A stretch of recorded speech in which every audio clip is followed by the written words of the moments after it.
लकड़ी और पत्तों से बनाई हुई झोपड़ी की दीवारों में जगह जगह पर छेद था और उस छेद से लगातार ठंड घुस रही थी। हवा इतनी चल रही थी कि कमजोर झोपड़ी भी हिल जा रही थी और उसके अंदर बैठी हुई शीतल और उसकी दोनों बेटियां भी ठंड से जूझने की कोशिश कर रही थी। माँ, बाहर से ठंडी हवा आ रही है। हाँ माँ, बहुत ठंड है, ठंड से हड्डियां भी जम जा रही हैं। शीतल के पास बोलने के लिए शब्द नहीं थे। वो एक माँ थी और माँ होकर वो अपनी बेटियों को ठंड से बचा नहीं पा रही थी, इसीलिए उसकी आंखों में आंसू थे। क्या करूं बेटी, मैं गरीब विधवा हूँ। तुम लोगों के पिता तो ऊपर चले गए और मैं अकेली पड़ गई। मैं बहुत बुरी माँ हूँ बेटी, मैं बहुत बुरी हूँ। रोइए मत माँ, आप बहुत अच्छी हो। हाँ माँ, आप तो बेस्ट माँ हो, बस ये ठंड का मौसम बड़ा बदमाश है। हाँ, गर्मी के मौसम में झोपड़ी ठंडी रहती है, हमें कोई तकलीफ नहीं होती, लेकिन ठंड में बहुत तकलीफ होती है।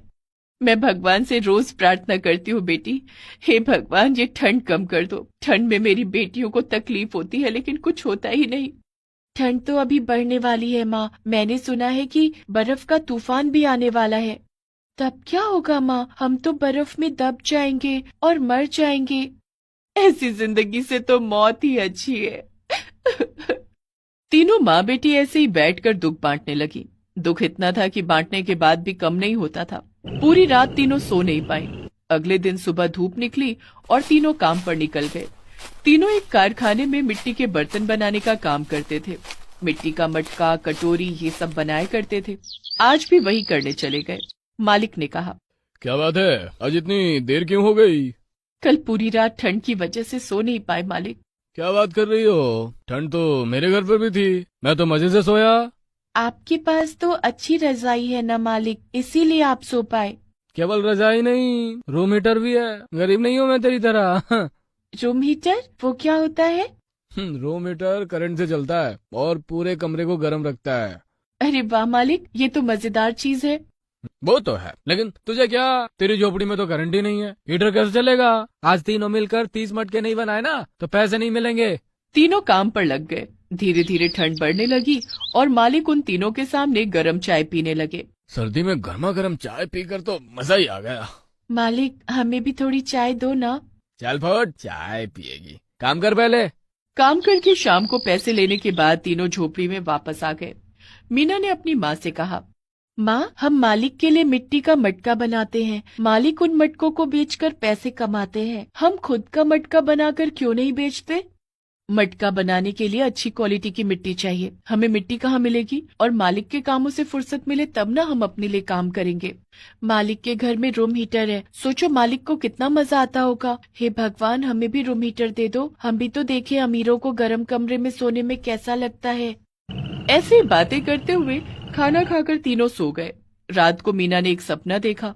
उसने देखा कि स्वयं भगवान झोपड़ी के अंदर आए हुए हैं और वो मीना से कह रहे हैं, मीना, मुझे तुम्हारी पीड़ा के बारे में पता है, लेकिन जो खुद की मदद करते हैं मैं सिर्फ उसकी मदद करता हूँ। तुम लोगों को भी खुद के लिए काम करना होगा। लेकिन हम क्या करेंगे भगवान? तुम्हें जो करना आता है वही करोगे। मिट्टी का मटका बनाओ और फिर मैं तुम लोगों की मदद करूंगा। मीना की नींद टूट गई। बीच रात को उसने अपनी बहन और माँ को नींद से जगाया और सपने के बारे में कहा। माँ, मुझे लगता है कि ये स्वयं भगवान का इशारा है, हमें मटका बनाना ही होगा।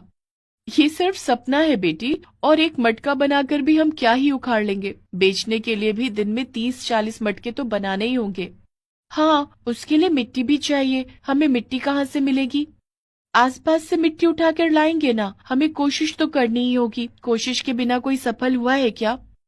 मीना मिट्टी के बारे में कही रही थी कि तभी अचानक से बर्फ का तूफान शुरू हो गया और भयानक बर्फबारी होने लगी। तीनों माँ बेटी ठंड से कांपने लगी। अरे बाप रे, अब तो बर्फबारी भी शुरू हो गई है। झोपड़ी के अंदर भी बर्फ घुस रही है।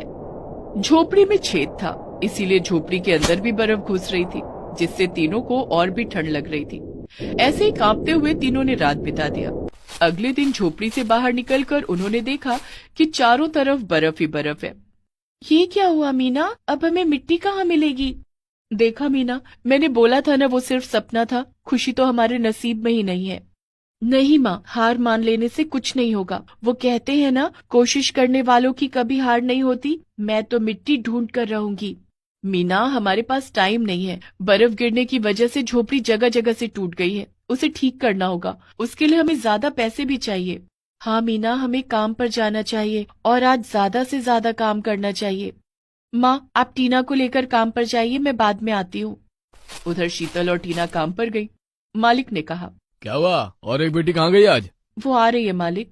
मालिक, आज हमें थोड़े ज्यादा पैसे चाहिए, खाना भी खरीदना है और झोपड़ी भी ठीक करवानी है। हाँ हाँ हाँ, ज्यादा काम करो तो ज्यादा पैसा मिलेंगे। दोनों काम पर लग गई और मीना मिट्टी ढूंढती रही, लेकिन बर्फ इतनी ज्यादा थी कि बहुत ढूंढने के बाद भी उसे मिट्टी नहीं मिली। अब मैं क्या करूं? मिट्टी तो है ही नहीं, मटका कैसे बनाऊं? शायद माँ ठीक कह रही थी, मैं काम पर ही चली जाती हूँ। मीना काम पर चली गई और मन लगाकर काम करने लगी। तीनों ने मिलकर 50 मटके बना लिए। चल बेटी, अब घर चलते हैं। आप दोनों जाइए माँ, मैं 2-3 मटके और बना लेती हूँ। ठीक है, तो फिर हम चलते हैं, तू पैसे लेकर आ। शीतल और टीना घर चली गई। कुछ देर बाद मीना ने मालिक से पैसा लिया। रात हो गई थी, रास्ते पर कोई नहीं था, ऊपर से ठंड भी बहुत ज्यादा थी। तभी मीना ने देखा कि एक बूढ़ा आदमी कुछ बेच रहा है।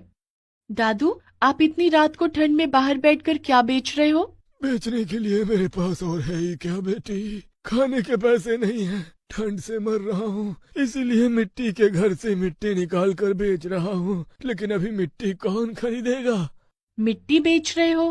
हाँ बेटी, पता है ये पागलपन है, लेकिन मेरे पास बेचने के लिए और कुछ है भी तो नहीं। तुम कुछ मिट्टी खरीदोगी? मुझे पैसों की सख्त जरूरत है। मीना के पास पैसे थे, लेकिन वो पैसे खाना और झोपड़ी ठीक करवाने के थे। लेकिन इतनी रात को बूढ़े आदमी को मिट्टी बेचते हुए देखकर मीना को दया आई, और ऊपर से उसे सपने के बारे में भी याद आया। उसने बूढ़े आदमी से मिट्टी खरीद ली। घर पहुंचकर जब उसने ये कहा, तब उस पर शीतल और टीना गुस्सा हो गई। तुझ में अकल नहीं है क्या? मिट्टी के पीछे पैसे बर्बाद करके आ गई। ये तो सपनों के पीछे पागल हो गई है। टीना, माँ, तुम दोनों जरा ठहर जाओ, मुझे अपने सपने पर विश्वास है, और वैसे भी भूखे रहने की आदत है ना हमें। बस एक मटका बनाकर देखती हूँ। मीना ने उस मिट्टी से एक मटका बनाया, और मटका बनाते ही अचानक से उस मटके के अंदर एक रोशनी आ गई और टूटी हुई झोपड़ी ठीक हो गई और झोपड़ी अंदर से गर्म हो गई। अरे, ये क्या हुआ? वही तो मैं सोच रही हूँ, ये क्या हुआ? आपको बोला था ना, भगवान स्वयं मेरे सपने में आए थे। ये उन्हीं का किया धरा है, हमें मटका हीटर मिल गया। मीना ये कही रही थी कि तभी उस एक मटका हीटर के अंदर से 100 मटका हीटर बाहर आए, और एक एक मटका हीटर से 100 मटका हीटर बाहर आने लगे। अगले दिन से तीनों ने काम पर जाना बंद कर दिया और बाजार में मटका हीटर बेचने लगी। ठंडी के मौसम में हर रोज हजारों मटका हीटर बिकने लगे, और इसी तरह वो अमीर हो गए।